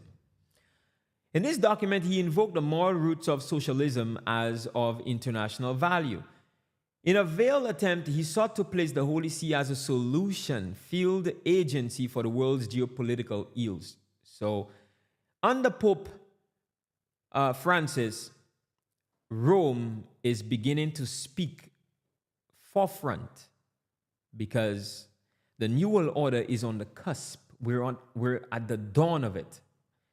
It's on the cusp of coming into reality, and Rome is now positioned itself, speaking in favor of being the leader, planting the seed in minds of leaders and people around the world that they know already who is going to lead. So people are wondering whether it's going to be Russia, whether it's going to be America, whether it's going to be China.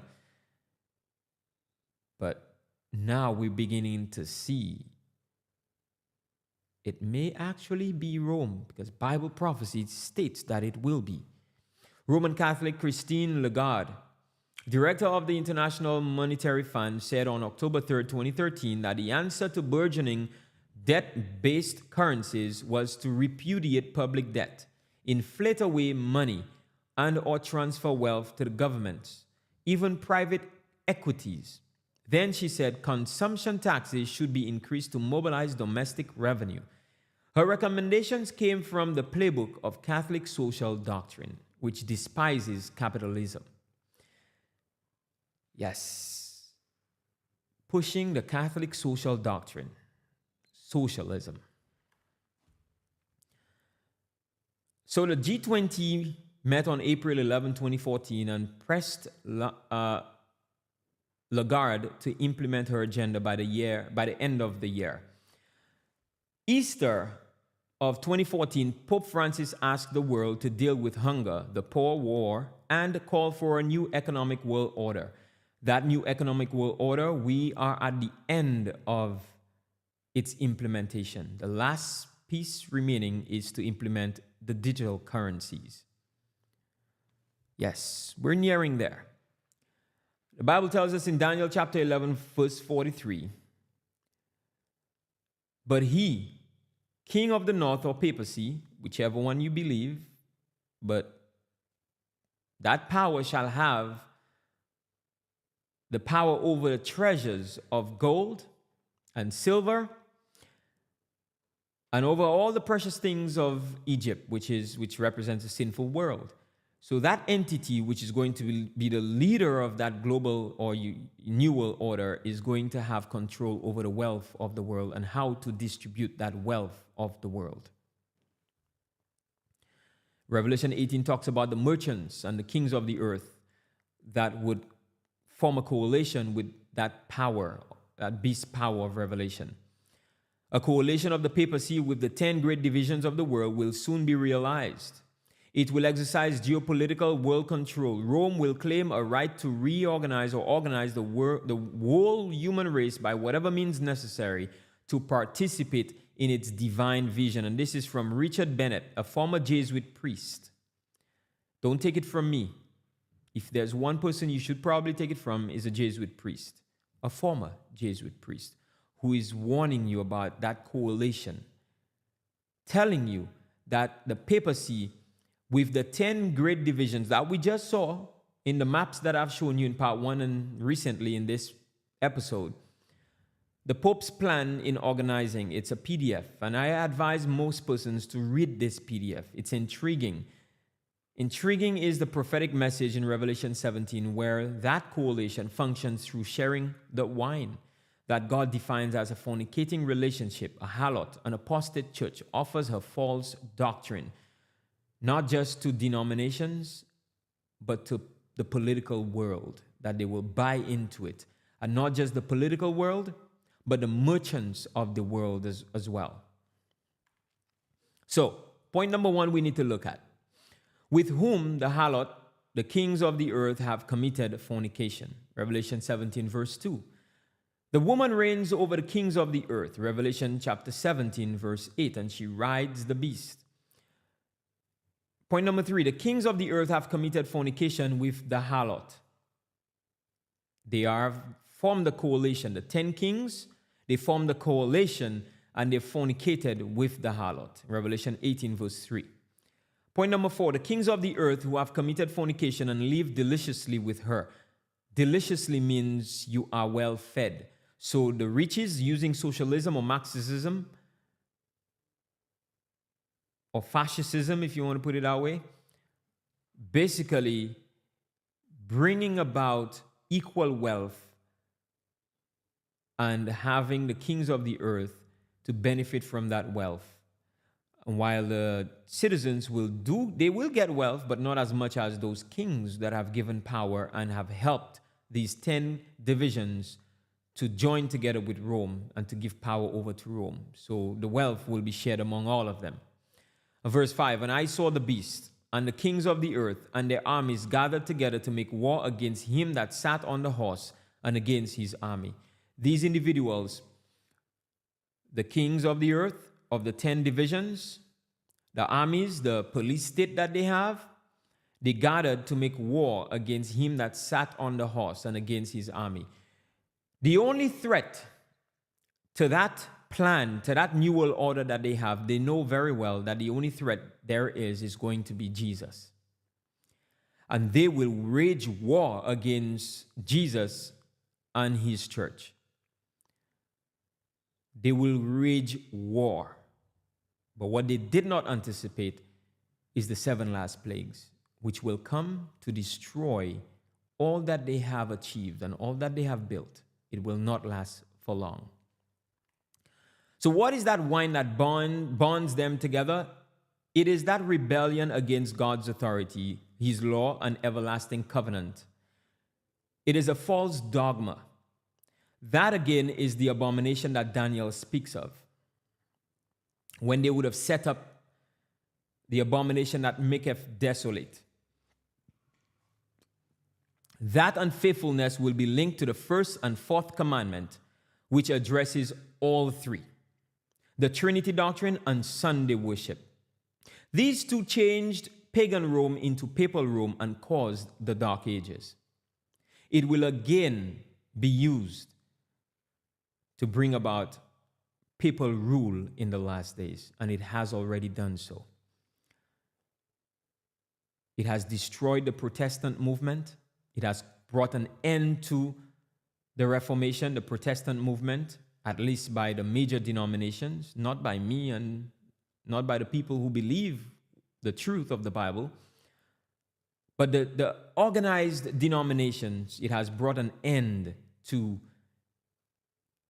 its Reformation. There is no more of a divide between Rome and the Protestant nations. They are one. For them, the protest is over and they have now been joined with Rome. Rome is no longer seeing them as enemies because they have drunk the wine of Rome. The Trinity doctrine. Rome doesn't so much care about Sunday because Sunday is going to come and they will choose one day and have you work 6 days. So that is not an issue. The issue for them is accepting the dogma, accepting the doctrine that gives rise to Sunday worship. And that is the Trinity doctrine. That's what they care about.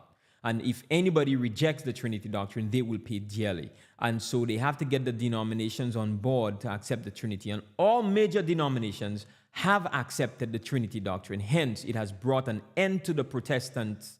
It has brought an end to Protestantism and the Reformation in those churches. The world may soon see a major global crisis. Yes, that calls for a spiritual solution. This crisis will involve all the major first world countries, whether it be a third world war, whether it be whatever form of natural disaster, total chaos at every part of the world. We don't know, but something big is going to happen that will bring about the need for a solution for the New World Order to take effect. Rome will then step in to take full control as the leading religious body and offer religio-political leadership. It will be the head of both the religious, political, and economic body of the world. Not of a nation, but of the world. It will be then that the last 3.5 years of Earth's history will commence. Yes. It will not last for long. That is when the world will cry for a truly spiritual answer to its woes. Satan will then suddenly appear as Earth's saving force, not just the Pope. Ellen White says, in the last days, Satan will appear as an angel of light with great power and heavenly glory and claim to be the Lord of the whole earth. Then will take place the final fulfillment of the Revelator's prophecy. And they worship the dragon which gave power unto the beast.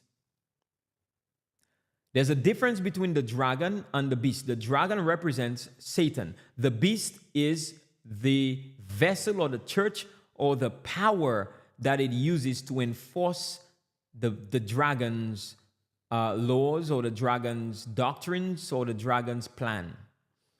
And on top of that beast is the denominations, the false church, riding that beast. I hope I'm giving you context for you to understand. There are 3 entities: the dragon, the beast, and the whore of Revelation. The dragon is the devil. The beast is the power, whether it is the New World Order or the vehicle that is being used to enforce the laws. That power. The dragon gives power to that beast. In this instance, we're looking at the New World Order, which will be headed by Rome. So Rome is using that vehicle. That's its vehicle. That's the power that is going to have. It will be given that power of New World Order to rule the entire world. And on top of it, it is going to have the false denominations or the false church riding it, pushing its religious mandate. Bible asks, Ellen White asks, in this quote, who is like unto the beast? Who is able to make war with him? And power was given unto him to continue 42 months. So yes, I hope you understand the three entities now. So the New World Order is going to be that beast that Revelation speaks of, because it is going to be that power. In the Old Testament, in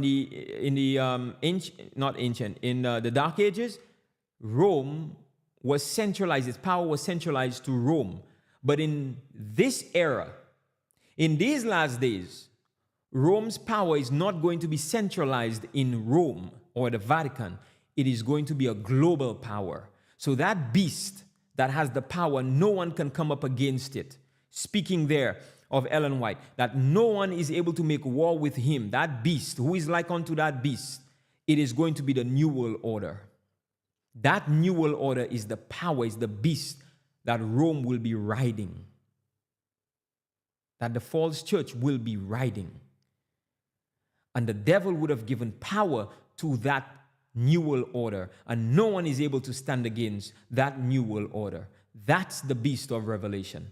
You've never heard that before. You may not understand it. You may not agree with it now. You may still think it's restricted to the Vatican, but that is not what the Lord has shown me. That is not what the evidence is showing to me. Because if Rome is going to be the head of this New World Order, and it is going to use that New World Order to rule the entire world, that is the power that it has. That New World Order is the power that it has been given by the dragon, the devil. And that is the beast of Revelation, the New World Order. End-time prophecy reveals that the whole world will not only drink of that wine, Rome's falsehood, but worship that ultimate Antichrist. As desperation drives Earth's guilt-ridden populace to deceptively follow Satan and his minions, God's servants will unswervingly maintain trust in his guiding hand. And so the Trinity plays a major role in uniting all Protestants, granting Rome no religious opposition for when it will be ready to take control. It has already achieved this. The Trinity doctrine is that wine that all nations drink of. All denominations have accepted the Trinity doctrine. What is left for Rome is to implement its political plans, which are almost come to full. We've come to the end of this presentation. A lot has been said. You may not agree with my conclusion on this matter. The truth is that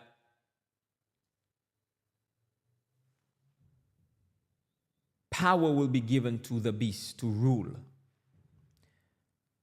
Don't look at Rome as this Vatican that is central there. It is not, that power is not really, in these last days, that power is not really the church. So therefore, you cannot say the church or the Roman church is the beast of Revelation. It is whatever it rides to exact its power upon the world, that is that beast. That is the power that it will be given by the dragon. And in this case, we have seen that it has been plotting and putting in its encyclicals all these plans to do what? To achieve a new world order. The plans of the new world order was not formulated by man. It did not come from man. It came from Rome. Rome is trying to create that beast, and the dragon will give power unto that beast, and Rome will be in charge of that beast. And Rome will now rule the world with that beast, which is the new world order. It will not be restricted to the Vatican that is surrounded by the seven hills, as some persons would like to put it. Although some people do not believe that Rome is that place that is surrounded by the seven hills. But nonetheless, We have been looking at this from a myopic level. We have history with us. We have studied history. I have shown you, I have gone back to show you the encyclicals. I have shown you what all the organizations have been pushing, which is in keeping with the plans of Rome and how those things have been achieved through the plans of the United Nations, through the plans of the WEF, the World Economic Forum, and all these other organizations have been pushing these mandates. They are creating this new world order, and that new world order is what Rome is going to use to rule the world and to enforce Sunday law. So the beast is not the Vatican or Rome. It is that new world order, and Rome will be its head. And the whore will ride it. All false religions will come together. They have already come together in a coalition, having their headquarters somewhere in the Middle East area. I think it's Abu Dhabi. Correct me if I'm wrong, but last I checked, it was Abu Dhabi, but I may be wrong, where they have the one world religion headquarters. So this is the false church. All those religious bodies that have joined with Rome form this false church. God only sees two women in Revelation. It does not see several denominations. Okay? It sees two women, a pure woman and a harlot. That harlot is an amalgamation of all false religions, all come under one banner, the false church. So God does not see several churches. He sees two churches, a pure church and a false church.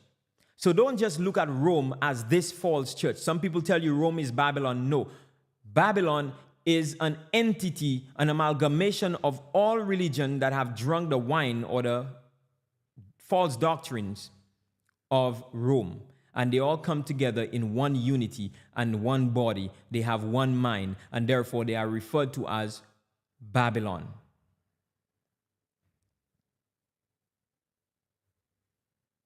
Because they have drunk of the wine of Babylon. So they have become Babylon. So God does not see several churches. He sees two churches. There are only two churches. So that church, whether it is the Jewish church, whether it is the Pentecostal church, the Baptist church, the Seventh-day Adventist church, whichever one that has drunk the wine, they will come there. But when I say the Seventh-day Adventist church, let me just be clear. I'm talking about the modern Seventh-day Adventist church, the corporate church. They have given over. They're not the same as the church that existed in the pioneer time. I follow the church of the pioneers' time because that is the true church. The one that existed in the time of the pioneers that the current modern church do not want to go back to because they are drunken with the wine of Babylon. These modern leaders are leading its members down into Babylon. And you have to get off that train. Get off that train before it is too late.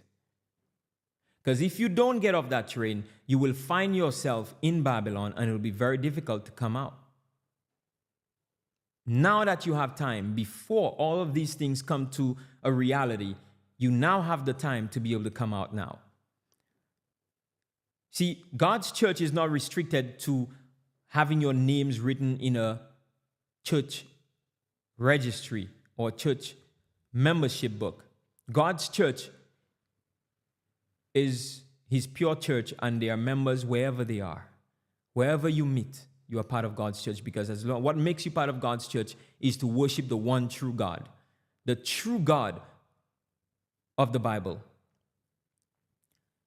You don't have to be in a denomination, but you have to be part of a people who have the same belief to be part of God's true church, no matter where they are on the face of the earth. You would be part of God's true church. So coming out of the modern day Seventh-day Adventist organization or corporate church does not mean you are no longer part of God's true church. It just means that you are coming out of Babylon and you are going into God's true church. And there are some persons who will come for me saying coming out of Babylon. Well, Babylon is a term that is ascribed to any particular false religion that is full of doctrines that are causing confusion, such as the Trinity doctrine. That's why Ellen White says, in her time, she says, we are in danger of becoming sister to fallen Babylon. Now, if she said that way back in the 19th century, in the late 19th century, you could well imagine what she would have said today. She would probably say today, and most definitely, and I don't bet, but I could bet my bottom cent, my last cent, that she would say that modern Seventh-day Adventism has become sister to fallen Babylon, has become a habitation of devils. Just look at the liturgy of the Seventh-day Adventist modern church today. Preachers wearing jewelry, having a bedlam of noise, jumping all over the stage as if it's a concert. Female pastors telling, I saw a video recently of a female pastor telling persons to don't be afraid, but call for the Spirit to come into you and to possess you and to speak in tongues. So all of these things are happening. It has become a bedlam of noise, habitation of devils, for every foul spirit. That's fallen Babylon. That is fallen Babylon. It's an abomination to God. So I end here. I'd like to thank you if you've come to this point. I'd like to thank you for your patience with me on this wonderful topic. Please share this information because it may open the eyes of someone close to you. Do not keep it to yourself. Share this link. Send it out throughout the week. Don't cease to share it with somebody, every person. You may not remember everybody right now, but please send it out so that person's eyes can be open. The information there is accurate. It is factual. It was well researched. Send it out, send it out, send it out. Also, if you like to make a donation, you could make a donation today via Western Union or MoneyGram, or you could do it via Zelle. If you'd like to support Advent Ministries, you could WhatsApp me, send me a message. The number is 1758-716-1955. If you'd like to make a donation to the ministry to keep us going. Moving forward from this point onward, I will be with you on YouTube every Sabbath, as long as it is possible. As long as it is possible, I will be with you every Sabbath via YouTube. Same time every Sabbath, 10 in the morning, for special presentations like this and on doctrines and on several other things. So the world needs to hear these messages. Things are wrapping up with intensity and increasing with intensity. And we need to warn as many people out there so that eyes can be opened so they can make a decision before it is too late. Because what is about to happen is huge. It is great. It is going to take the world by storm. And those who don't know, it will entrap them.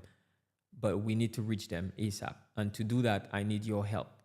To help Advent Ministries to continue doing what it's doing. To keep the message going and to allow for these messages. Sometimes I may be with you on a Friday night as well, from 7 in the night.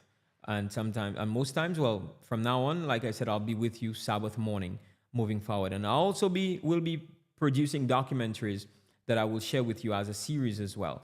So I'm not only going to be live, but there will be documentaries posted maybe during the week or on weekends, whenever possible. But a lot of work has to be done, and it is time that we step up to get the work done, because Satan is not taking a break, and so should we. We should not take a break as well. We need to do the Lord's work. So again, thank you so much, everyone, for all the support and all of those who have been watching the videos. And there may become a time when YouTube will censor me, and we'll have to go to a different broadcast or a different platform. So until that happens, I'll be on YouTube. But we know very well that it is coming. The censoring is coming. So again, thank you so much, everyone. Let us pray as I close. Heavenly Father, thank you so much for this message today. Thank you for opening the eyes of the the viewers today, wherever they may be around the world. I pray that you will continue to be with us, guide us, protect us, continue to abide with us on this Sabbath day as we fellowship with each other and to worship you in sincerity and in truth. Thank you, Father, for hearing and answering our prayer today. In Jesus' most precious name, amen. Amen. Just a reminder that I will be with you in the afternoon on Google Meet. So if you'd like the link to join us via Google Meet, please message me. You have my number. Message me as well, and I will send that link to you so you could join us via Google Meet. I know you may have a lot to share. You could do so this afternoon as we discuss this subject and others as well on our Google Meet from 4 p.m. Eastern Time. Until then, goodbye and God bless you. Take care.